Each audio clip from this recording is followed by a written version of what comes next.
नमस्कार दोस्तों, आज तुलसी विवाह है और तुलसी विवाह के अवसर पे मैं आपको तुलसी विवाह की पौराणिक कथा सुनाने जा रही हूँ। तो चलिए हम शुरू करते हैं। तुलसी विवाह हिंदू धर्म का एक पवित्र पर्व है जो कार्तिक मास के शुक्ल पक्ष की एकादशी तिथि को मनाया जाता है। इस दिन तुलसी माता का विवाह भगवान विष्णु के अवतार शालिग्राम जी से किया जाता है। इसे देव उठनी एकादशी या प्रबोधनी एकादशी भी कहते हैं। तो चलिए हम अब कथा शुरू करते हैं। बहुत समय पहले धर्मराज मेरु की एक कन्या थी, वृंदा। वह अत्यंत सुंदर, पवित्रवता और भगवान विष्णु की भक्त थी। वृंदा का विवाह जालंधर से हुआ था।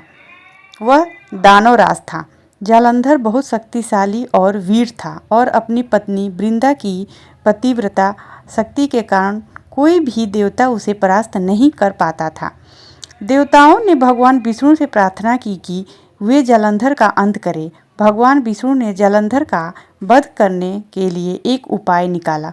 वे जालंधर का रूप धारण कर वृंदा के सामने प्रकट हुए। जब वृंदा ने भगवान विष्णु को अपने पति समझकर उनका स्पर्श किया तो उनकी पवित्रता धर्म भंग हो गया। उसी क्षण जालंधर की मृत्यु हो गई।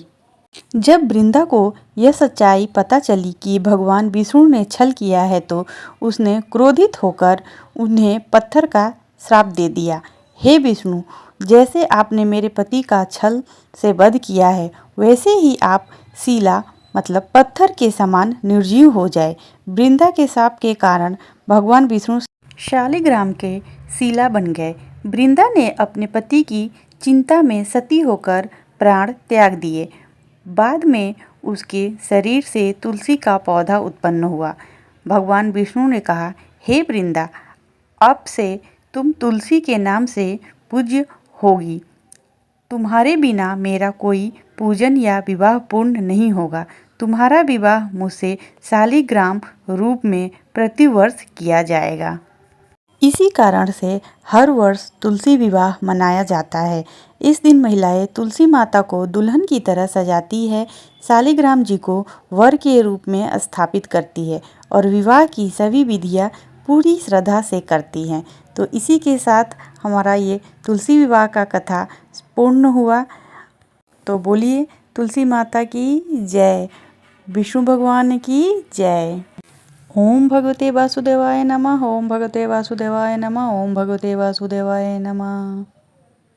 तो मेरे प्यारे भाइयों और बहनों, मेरा ये तुलसी विवाह का कथा आपको कैसा लगा कमेंट में ज़रूर बताइएगा। और मेरे चैनल पे अगर आप नए हैं तो मेरे चैनल को लाइक, शेयर और सब्सक्राइब करना ना भूलें।